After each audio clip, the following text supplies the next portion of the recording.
दोस्तों नमस्कार, मैं रमू सिंह। विंध्य के दो राष्ट्रीय नेता चुनाव हार गए।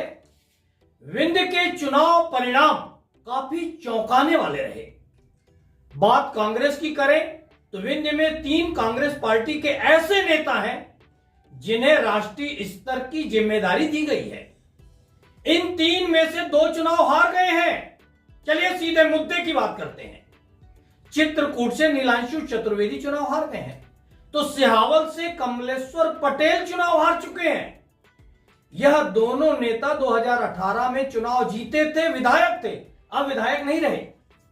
अब सवाल पूछना तो बनता है, कांग्रेस पार्टी ने आखिर इन दोनों नेताओं में ऐसा क्या देखा जो इन्हें राष्ट्रीय पदाधिकारी बनाया गया है।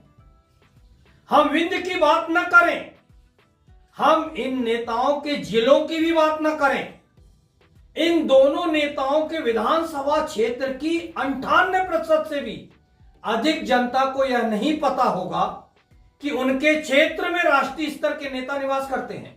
यही तो सवाल है, इतने गुमनाम रहने वालों को राष्ट्रीय स्तर की जिम्मेदारी क्यों दी गई।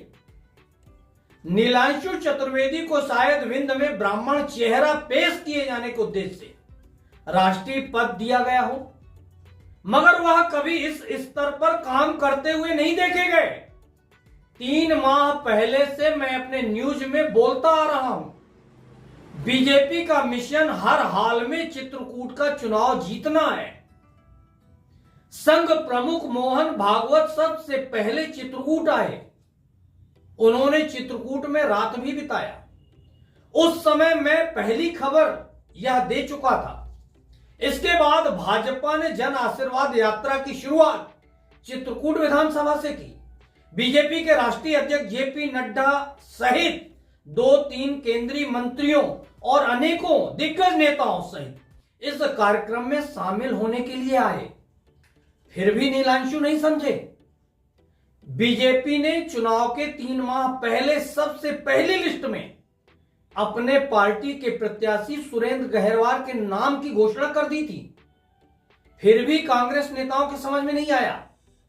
मैंने लगभग आधा दर्जन खबरों में बताया था, यह कहा था कि बीजेपी को हर हाल में इस बार चित्रकूट जीतना है। बीजेपी का बहुत बड़ा प्लान है, बहुत बड़ी योजना है, जिस योजना पर बीजेपी काम कर रही है। मगर नीलांशु संभवतः राष्ट्रीय स्तर के नेता होने के कारण काफी अहंकार में थे। उन्होंने कभी यह जानने तक के प्रयास नहीं किए आखिर बीजेपी के प्लान क्या है, बीजेपी की योजना क्या है।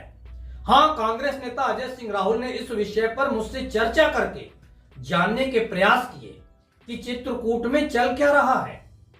अब भोपाल के सीनियर पत्रकार ने कमलेश्वर पटेल के बारे में तब लिखा था जब कमलेश्वर पटेल को राष्ट्रीय स्तर का पद मिला था कि कमलेश्वर में कांग्रेस ने ऐसा क्या देखा कि उन्हें राष्ट्रीय स्तर का पद दे दिया गया।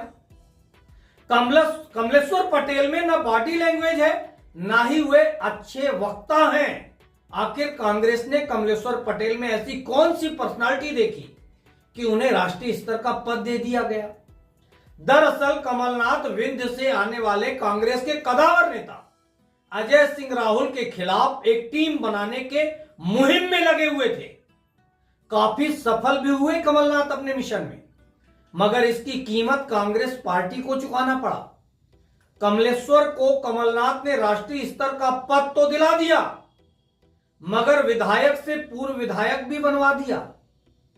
कमलेश्वर पटेल के कहने पर नागौद से रश्मि पटेल को कमलनाथ ने कांग्रेस का टिकट दे दिया। न कमलेश्वर खुद जीते, न ही नागौद से रश्मि पटेल को जिता पाए, बल्कि नागौद के इतिहास में या यूं कहें मध्य प्रदेश के इतिहास में कांग्रेस का काला अध्याय दर्ज हो गया। कांग्रेस प्रत्याशी नागौद में 3रे नंबर पर आ गई। कमलनाथ ने विंध्य में जो बीज बोए हैं उसके लिए कमलनाथ को पूरे विंध्य की जनता की तरफ से बधाई दिया जाना तो बनता ही है। विंध्य में पहले 6 विधायक थे कांग्रेस के, अब 5 ही बचे हैं। विंध्य में कांग्रेस को गर्त में ले जाने के लिए कमलनाथ को शुभकामनाएं दिया जाना चाहिए। कमलनाथ ने कांग्रेस के साथ ऐसा क्यों किया, अगले वीडियो में देखिए पूरी खबर। बहुत बहुत धन्यवाद दोस्तों।